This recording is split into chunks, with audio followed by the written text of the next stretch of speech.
আমরা T shirt কোন জায়গা থেকে কিনি, কয় টাকা টি শার্ট কেনার টাকা পাইছি কই, খাওয়ার টাকা পাইছি কই, রিক্সায় ওঠার টাকা পাইছি কই, গাড়িতে ওঠার টাকা পাইছি কই।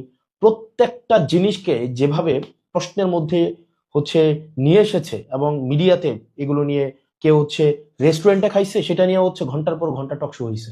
অথচ এই মিডিয়ার চরিত্রটাই দেখেন, বা যারা টকশো করছে এখন বিভিন্ন মিডিয়াতে, তাদের চরিত্রটা দেখেন। গত 15-20 দিন ধরে আপনি দেখবেন না যে তাদের এই এই আলাপগুলো এখন আর টকশোতে আছে।